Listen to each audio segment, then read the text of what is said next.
इतने घंटे काम करने के बाद केवल 4 फीट लंबा गड्ढा खोद पाया हूँ। काश कि कोई और भी मेरे साथ होता तो ये काम जल्दी निपट जाता। ये तो एक नंबर का पागल है। अभी इसकी बेवकूफी के बारे में पूरे जंगल को बताता हूँ। ब्लू लैंड जंगल में सभी सारस तालाब के किनारे बैठे बातें कर रहे थे। तभी उनको सामने से एक सारस आते हुए नजर आया। हमारे जंगल में नया सारस। हेलो दोस्तों, कैसे हो?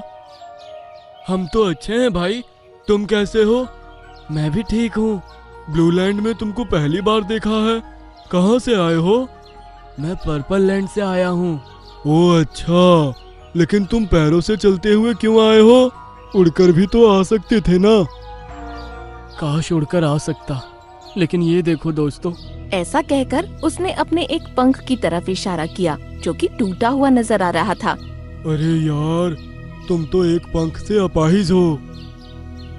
हाँ, यही वजह थी कि मेरे जंगल में कोई मुझसे बात नहीं करता था, इसलिए मैं इस जंगल में आया हूँ। ओह अच्छा, लेकिन इस जंगल में ऐसा कुछ नहीं है। हम यहाँ किसी के साथ भेदभाव नहीं करते। आज से हम सब तुम्हारे दोस्त हैं। आप सभी का बहुत बहुत शुक्रिया। उस दिन से सारस वहीं रहने लगा। सभी उससे बड़े अच्छे से बात करते थे। सारस जब भी सैर को जाते, उस बीच वो दूसरे जानवरों के साथ अपना वक्त गुजारता था। एक दिन मौसम बिगड़ गया और बारिश आ गई। सभी जानवरों ने जैसे तैसे अपने आप को बचाया। जब बारिश रुकी और मौसम ठीक हो गया तो जंगल में काफी सारा पानी भर गया।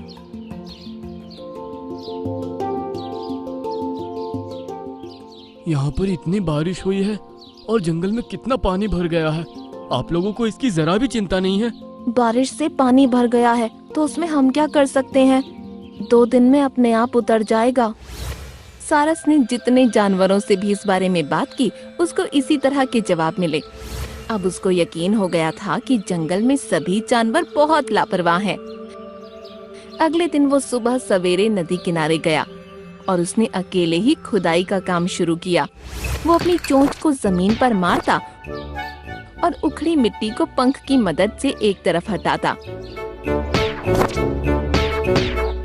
इसी तरह वो सीधी लाइन में खोदे जा रहा था। इसी तरह उसने कई घंटों मेहनत की और काफी लंबा नाला बना डाला। इतने घंटे काम करने के बाद केवल 4 फीट लंबा गड्ढा खोद पाया हूँ। काश कि कोई और भी मेरे साथ होता तो ये काम जल्दी निपट जाता। खैर, अब तो कल ही स्टार्ट करूँगा। तभी मोटू गैंडे की नजर उस पर पड़ी। ये तो एक नंबर का पागल है। अभी इसकी बेवकूफी के बारे में पूरे जंगल को बताता हूँ। ये कहकर मोटू गैंडा वहाँ से चल दिया। फिर अपाहिज सारस भी तालाब के किनारे पहुँच गया। अरे सारस भाई, आखिर तुम थे कहाँ? रोजाना तो तुम हमें यहीं पर मिलते हो। मैं नदी किनारे जाकर खुदाई कर रहा था। खुदाई? लेकिन वो किस लिए? इस बार बारिश बहुत तेज आने वाली है, इतनी तेज कि बाढ़ भी आ सकती है। मैंने अकेले नाला बनाने का काम शुरू कर दिया है और मैं उस नाले को हमारे जंगल के बीच से लेकर नदी के किनारे तक पहुंचाकर ही रहूंगा। फिर चाहे कितनी भी तेज बारिश आए, बारिश का पानी आसानी से नाले के जरिए नदी में पहुंच जाएगा और हमारे जंगल में बाढ़ आने से टल जाएगी। प्यारे सारस, तुम बेवजह टेंशन ले रहे हो। कोई बाढ़ नहीं आने वाली। अगले दिन फिर से सारस ने सुबह से ही नाला बनाने का काम शुरू कर दिया। इस तरफ मोटू गैंडे ने पूरे जंगल में ये बात फैला दी कि पागल अपाहिज सारस जंगल के बीच से लेकर नदी किनारे तक एक नाला खोदने में लगा है, क्योंकि उसको लगता है कि जंगल में बाढ़ आने वाली है। अपाहिज सारस बिना किसी की मदद के मेहनत करता रहा और करीब 15 दिनों में जाकर उसने जंगल में अच्छा खासा नाला बना दिया। अब वो तालाब के किनारे बैठा सिर्फ आराम किया करता था। जंगल के सभी जानवर पूरे दिन उसकी मेहनत की तारीफ करने और उसके पास आते जाते रहते थे। ये बात अब गैंडे को हजम नहीं हो रही थी।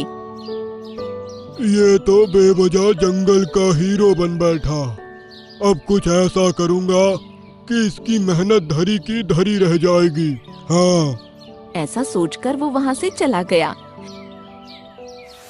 अगले दिन सुबह से ही बारिश शुरू हो गई थी। अभी सारसों का झुंड भी सैर को नहीं निकला था, लेकिन सभी जानवर अब बेफिक्र थे कि इस बार पानी नहीं भरने वाला। लेकिन जब उन्होंने देखा कि इस बार पानी पहले से भी ज्यादा तेज रफ्तार से बढ़ रहा है, तो वो सभी मिलकर अपाहिज सारस के पास गए। सारस, तुमने तो बारिश के पानी को निकालने के लिए नाला बनाया था ना, लेकिन इस बार तो पानी और ज्यादा तेजी से भर रहा है। ऐसा कैसे हो सकता है? मैंने तो एकदम अच्छे से नाला बनाया था। पानी भरने का तो सवाल ही नहीं उठता। तभी बारिश और तेज हुई और जंगल में बाढ़ आनी शुरू हो गई। गैंडे की गुफा बहुत ऊंचाई पर थी, लेकिन अब पानी उसकी गुफा के अंदर तक भर गया था और गुफा का आधा मुंह पानी में डूब चुका था। सभी जानवर अब अपाहिज सारस के पास जाकर एक बड़े टीले पर जमा हो गए। पानी बहुत तेजी से बढ़ता हुआ नजर आ रहा था। सिर्फ एक हाथी ही था जिसकी गर्दन तक पानी आया था और वो पानी में चल पा रहा था। उसके पीछे पीछे मोटू गैंडा भी वहाँ पहुँच गया। सब मेरी गलती है, सबकी सब मेरी गलती है। क्या हुआ मोटू गैंडे, इसमें तुम्हारी क्या गलती है? मैं सारस को मिलने वाली शाबाशी से जल रहा था, इसलिए मैंने इसके नाले का मुंह एक पेड़ को गिराकर बंद कर दिया। मुझे लगा था हर बार की तरह इस बार भी पानी सिर्फ 2 दिन के लिए भरेगा, लेकिन इस बार तो ऐसी बारिश आई कि मेरी गुफा तक डूब गई। तुमने जलन में आकर पूरे जंगल को बर्बाद कर दिया। इससे तुमको आखिर क्या मिला, बताओ जरा। मुझे माफ कर दो सारस भाई और रामू हाथी, प्लीज मेरे साथ चलो, उस पेड़ को हटाने में मेरी मदद करो। अब सभी जानवर उसी टीले पर जमा हो गए और मोटू गैंडा रामू हाथी के साथ वहाँ से चला गया। उन्होंने देखा कि नाला जिन 2 पेड़ों के बीच से निकल रहा था, वहीं पर एक पेड़ गिरा हुआ था। चलो रामू हाथी, अब इस पेड़ को हटाने में मेरी मदद करो।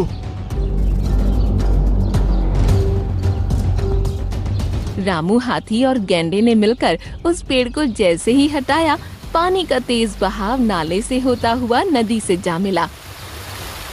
कुछ ही देर में जंगल का सारा पानी नदी में उतर गया और सभी जानवर ये देखकर खुश हो गए। रामू हाथी और मोटू गैंडा फिर से वहीं पहुँचे। मोटू गैंडा अपनी गुफा को खुली देख बहुत खुश हुआ। सभी जानवर सारस के पास जमा हुए और उसके अनुमान की सभी ने तारीफ की। मुझे माफ कर दो सारस भाई, अब से मैं किसी से जलन नहीं रखूंगा। तुम नहीं होते तो आज हमारा जंगल नष्ट हो जाता। कोई बात नहीं गेंडे भाई। उसके बाद सभी जानवर जंगल की सफाई में लग गए। उस दिन के बाद कई बार बारिश हुई, लेकिन कभी भी जंगल में पानी नहीं भरा और अपाहिज सारस पूरे जंगल का चहेता जानवर बन गया। मुझे छोड़कर कभी मत जाना, मेरा परिवार अब तुम ही हो मुन्नू। एक सुबह बादल गरजने की आवाज से सभी जंगल वासियों की आंख खुल गई। गरज इतनी तेज थी कि सभी को किसी बड़े तूफान का अंदेशा हो रहा था। लगता है बहुत बड़ा तूफान आने वाला है। तभी मोटा पपीता बोला, तुम फिक्र मत करो, मेरे होते हुए तुमको डरने की जरूरत नहीं है। ऐसा कहते ही मोटे पपीते ने अपना पेट खोल दिया। ये देखो, जमीन पर जहाँ जहाँ मेरे बीज होंगे वहाँ बिल्कुल भी गीला नहीं होगा। जाओ, इसको ठीक से फैला दो। उसकी बात सुनकर सारस ने उसके बीजों को पंजों में दबाया और फिजा में उड़ गया। वो एक एक बीज को थोड़ी थोड़ी दूरी पर फेंकने लगा।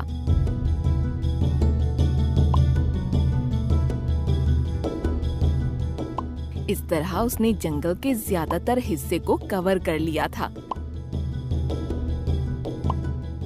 अब बहुत तेज बारिश होने लगी।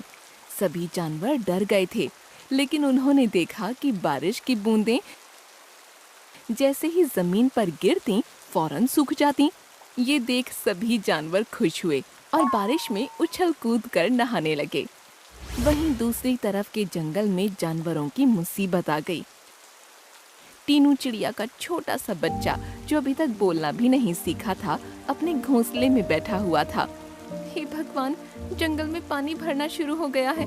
कहीं तेज हवा से मेरा पेड़ गिर गया तो मेरा बच्चा बह जाएगा। बंदर भैया भी दूर दूर तक नजर नहीं आ रहे हैं। समझ में नहीं आ रहा क्या करूं। तभी हवा बहुत तेज चलने लगी। उसका पेड़ हिलने लगा और घोंसला नीचे गिर गया। नहीं, मेरा बच्चा! वो उसके पीछे उड़ने लगी, लेकिन हवा का तेज भंवर उसको पीछे ले गया। घोंसले के साथ बच्चा भी तेज बहाव के साथ बह गया। बेचारा अभी बोलना भी नहीं सीखा था। उसको बारिश होना सिर्फ एक खेल लग रहा था।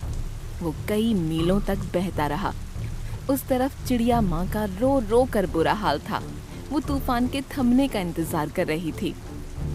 इस तरफ वो बच्चा बहता हुआ नदी के पास आ पहुंचा। नदी के दूसरी तरफ मोटे पपीते वाला जंगल था, जहाँ बारिश हो तो रही थी, लेकिन जमीन बिल्कुल सूखी पड़ी थी।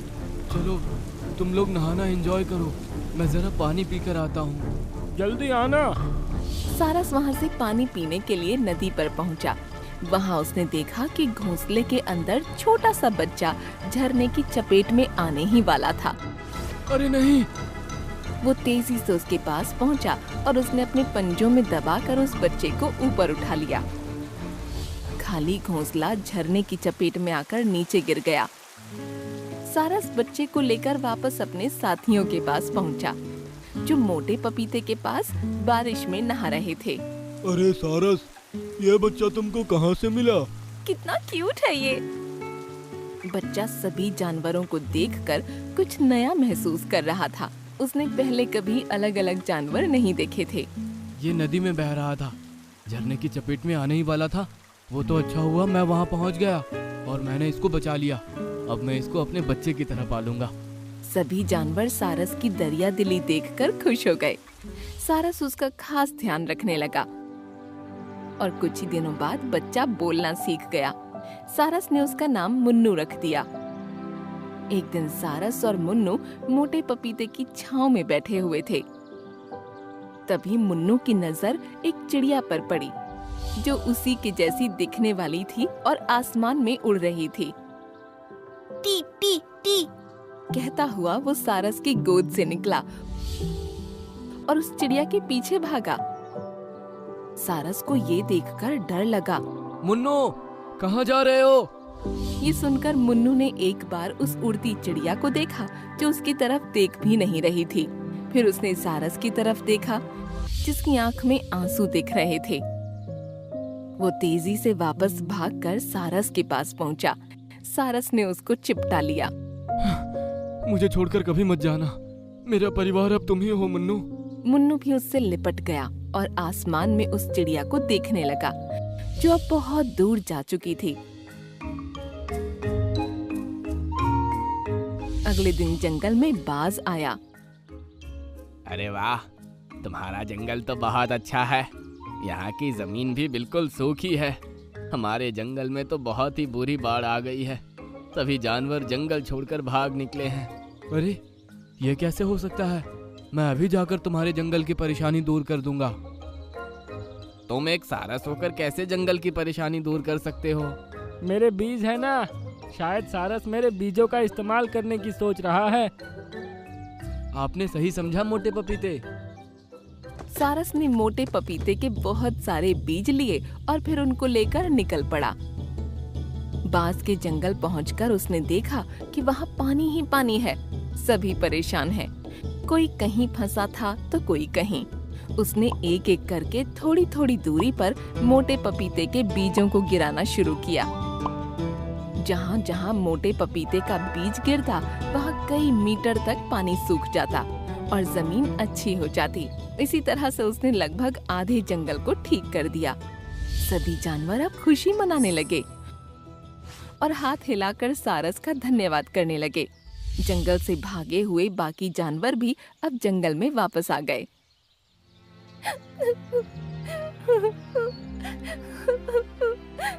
तभी सारस को किसी के रोने की आवाज सुनाई दी। उसने देखा कि एक पेड़ पर एक चिड़िया बैठी रो रही है। सारस उस चिड़िया के पास गया तो देखा कि वो चिड़िया बिल्कुल मुन्नू के जैसी दिखती है। क्या हुआ प्यारी चिड़िया? अब तो मैंने बाढ़ का कहर तुम्हारे जंगल से खत्म कर दिया, अब तुम क्यों रो रही हो? जंगल का तूफान तो तुमने खत्म कर दिया, लेकिन मेरी जिंदगी का तूफान अभी थमा नहीं सारस। मेरा बच्चा जो घोंसले समेत बाढ़ में बह गया था, वो अभी तक मुझे नहीं मिला। पता नहीं कहाँ होगा, जिंदा भी है कि मर गया। उसके सिवा मेरा दुनिया में कोई नहीं था। वैसे तो सारस मुन्नू से बहुत प्यार करने लगा था, लेकिन चिड़िया माँ की आंखों में आंसू देखकर उससे रुका नहीं गया।